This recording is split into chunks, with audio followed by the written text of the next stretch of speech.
निशान मैनालीले आफ्नो नाउँमा जग्गा पारेछन् र त्यो लाल पूर्जा चाहिँ आफ्नै घर लगिया छ। यो आफ्नो लाल पूर्जा लिएर घर आएछ।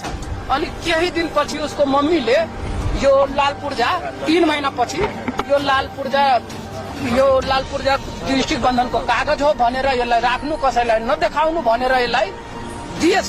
आन्टी पार्टीसँग मिलेर यिनीहरू प्रचार प्रसार गरेका छ। सोभिता गौतमसँग पनि भिडियो छ। उहाँ जेम्स कार्की, अहिले गृह मन्त्रीजीको जुन जेम्स कार्की छ नि सल्लाहकार, त्यसले हामीलाई भिडियो कलमा नै कुरा गराइदिएछ। त्यसको 10 लाखको कागज बनायो 4 दिन पछाडि।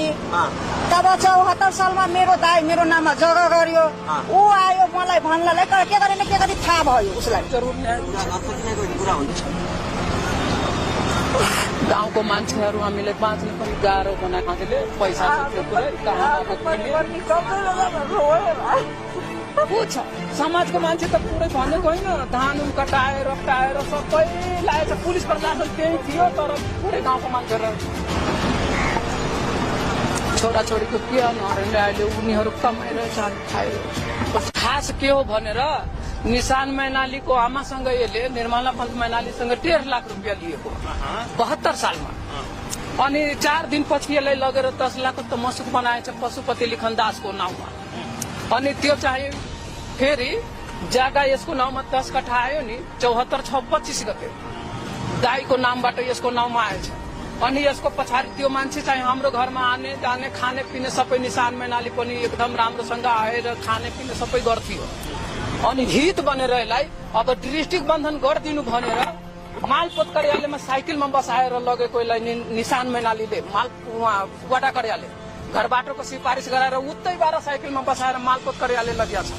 अनि उहाँ पशुपति र यसको आमा मम्मी निर्मला पन्त मैनाली दुवैजना कागज रेडी पारेर बसिया छन् र यसलाई सोधिया छ कि कति वर्षको डिस्ट्रिक्ट बन्धन गर्नुहुन्छ भनेर 3 वर्षको यसले भनिया छ। अनि कहाँ सही छाप गराएछ मलाई थाहा छैन, तर यसले जहाँ भन्यो तहाँ सही छाप गराइदिएछ।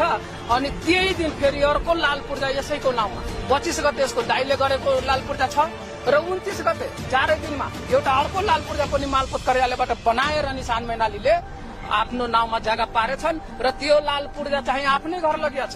यो आफ्नो लाल पूर्जा लिएर घर आएछ। अनि केही दिनपछि उसको मम्मीले यो लाल पूर्जा 3 महिनापछि यो लाल पूर्जा डिस्ट्रिक्ट बन्धनको कागज हो भनेर यसलाई राख्नु, कसैलाई नदेखाउनु भनेर यसलाई दिएछ। अनि यसले पनि चुप्प लागेर राखेछन्, कसैलाई भनिया छैन। अनि फेरि चाहिँ पटक पैसा पनि लगिया छ। निर्मला पन्त मैनालीले त कति लाख लगिया छ, 50